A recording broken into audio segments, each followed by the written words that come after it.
Bonjour à tous. Bonjour. Vous êtes là pour regarder Germine nous présenter cette machine. Alors, c'est une petite Rivière et Bar. Rivière et Bar BCE 450, c'est une machine qui va plaire à ceux qui ont un tout petit espace et qui sont assez pressés le matin.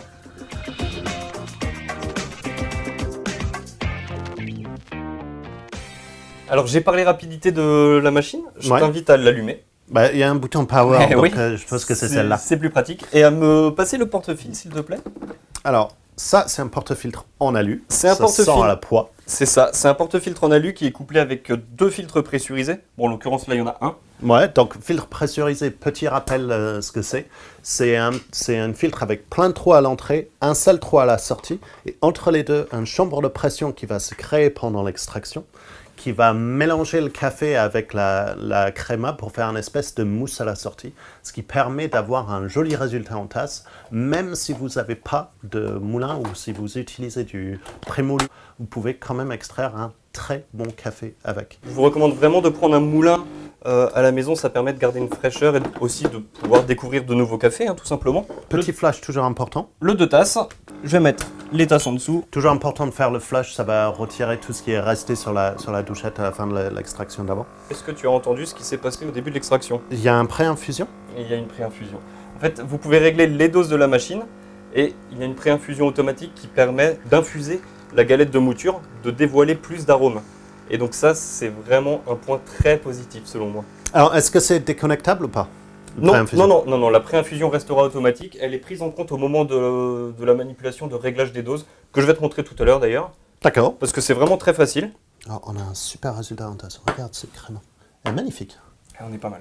Vraiment, c'est très joli. Donc, qu'est-ce qu'on peut régler sur la machine? Parce qu'on a les réglages de dose. Alors, on a le réglage de dose, on a le réglage de la dureté de l'eau. Donc ça va permettre également à la machine de signaler au bout d'un certain temps le besoin d'un détartrage. Ah, ça, c'est un très bon point. Ouais, elle le signale. Alors, on parle du réglage des doses, il faut savoir qu'on peut aller de 20 ml, donc c'est l'équivalent d'un ristretto, à 300 ml. Là, on est sur un grand mug. Ouais, mais le grand mug, est-ce qu'il rentre dessous? Pas forcément, ça dépend du mug. Ouais, donc deux moyens mugs sur le côté. Tu as dit dans l'intro qu'elle est vraiment petite. Oui. Mais c'est quelle largeur exactement? On est sur une machine qui fait 15 cm de large. Et ça, c'est... Avec le bouton. Avec le bouton. Avec le bouton. On a le réservoir d'eau, 1,4 litre. Vas-y. D'accord. Donc tu vois, en fait, à part le bouton qui est ici, on n'a aucun besoin de largeur. Oui. Tout peut se passer sur la longueur. Donc là, 1,4 litre. Alors ça c'est une petite détection de niveau d'eau. Donc je suppose que la machine ne va pas aller pomper dans le vide. C'est exactement ça. C'est rare sur ce type de machine d'avoir une détection de niveau d'eau. C'est très rare. Ce qui est rare aussi et qui est quand même relativement confortable, c'est que la machine, au bout de 20 minutes d'inutilisation, elle passe en off. Là, alors, économie d'énergie et surtout pas besoin de se stresser. Elle met très peu de temps à chauffer, on vient de le voir. Parce qu'elle se met vraiment pas beaucoup de temps à chauffer. Du coup, ça veut dire que c'est un thermobloc dedans? C'est un thermocoil. Un thermocoil.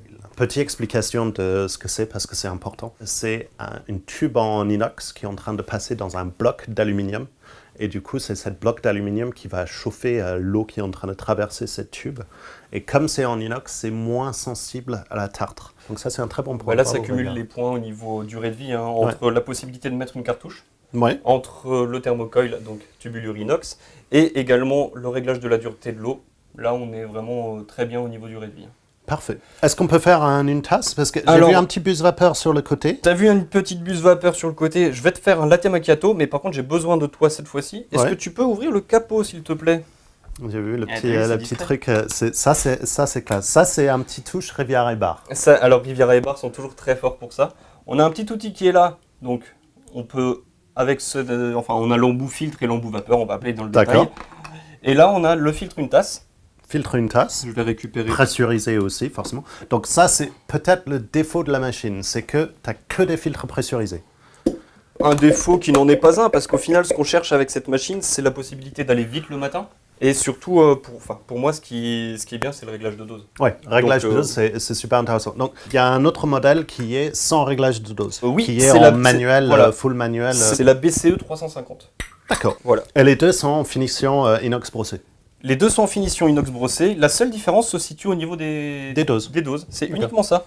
Alors, dosette ESE qu'on va faire couler là-dedans. Je te propose qu'on puisse montrer comment on va Comment on fait? Tiens, je vais te laisser le faire. Comment on va régler la dose? Alors, je t'explique la manip. Pas très facile. C'est très simple pour régler une dose. Vous avez juste besoin de rester appuyé. Au bout d'un moment, la machine va s'activer. Ouais. C'est le cas. Donc ça prend toujours en compte l'après-infusion. Seul petit bémol qui n'en est pas vraiment un, on va rester appuyé jusqu'à la fin de l'extraction. Jusqu'à ce qu'on ait notre dose. Là, c'est bon. Voilà. On a un super résultat. La prochaine fois qu'on va appuyer sur ce bouton une dose, on va avoir ça dans la tasse. Regarde ça, on a un super résultat. Faut dire, les mocadors crémoso, il y a un petit peu de robusta dedans. Donc ça sort un peu plus de créma. Mais ça, c'est un très bon résultat.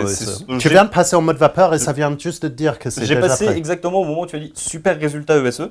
Ouais. Voilà, j'ai appuyé sur le bouton. Vous pouvez compter le nombre de secondes sur la vidéo, de combien de temps ça a duré la mise en route. Hop, donc là j'ai fait un petit flush, on a eu vraiment très peu d'eau. Là je touche, on a vraiment eu très peu d'eau. Donc on est directement sur la vapeur. Ce qui veut dire qu'on va faire une mousse de lait. Pendant que tu es en train de monter le lait, parle-nous de la buse vapeur. On est quel format de buse? Alors on est sur une buse à contour inox. D'accord, donc plus facile pour le nettoyage. Voilà, plus facile pour le nettoyage. Je vois un petit bain moussant en train d'arriver, ce qui veut dire qu'il a un petit appel d'air aussi. Ce qui veut dire que c'est une buse dite assistée. On a un petit trou qui se situe en haut. D'accord. Qui permet de gérer en fait l'injection d'air. Parce que c'est compliqué de le faire manuellement avec ce trou. Donc ça nous fait de grosses bulles au départ. Après, avec un tout petit peu de travail de la mousse de lait, on va pouvoir juste taper le pichet pour casser les grosses bulles. Et éventuellement faire ce que je fais, de le remonter de temps en temps pour éviter d'avoir trop de bulles, quoi.